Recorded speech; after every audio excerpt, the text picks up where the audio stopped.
Ce projet de recherche mené à l'ULB s'intéresse à la position singulière de la Belgique dans la construction du droit international.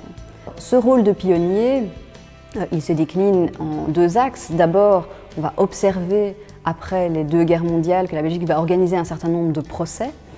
Et jusqu'à aujourd'hui, on a cette particularité avec le développement de la compétence universelle à partir des années 1990, qui aussi est une particularité. Et puis, deuxième axe de cet engagement pionnier, c'est la contribution de la Belgique, à travers un certain nombre d'acteurs, à la codification, à l'élaboration du droit international humanitaire.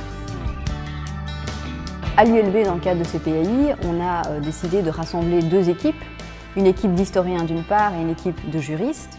L'objectif étant en fait de combiner et finalement de croiser nos regards sur un certain nombre de sources qui vont nous permettre d'étudier le rôle qu'a pu avoir la Belgique dans la construction du droit international.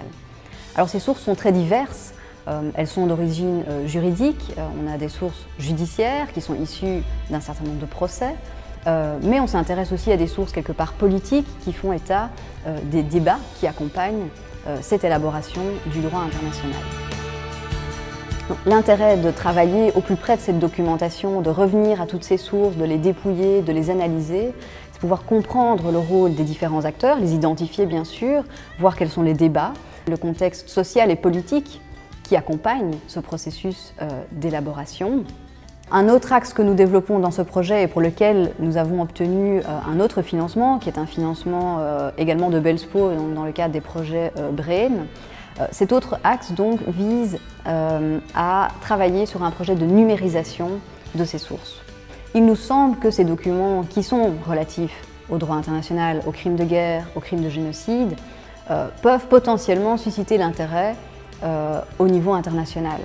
Un intérêt académique d'autres chercheurs, des possibilités de dialoguer sur ces questions de recherche, mais aussi un intérêt non académique avec le développement des cours internationales, cours pénal international ou les tribunaux internationaux.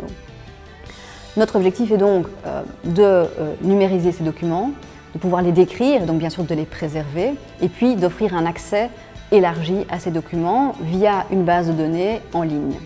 L'idée de s'associer à une base de données existante qui est celle de la Cour pénale internationale.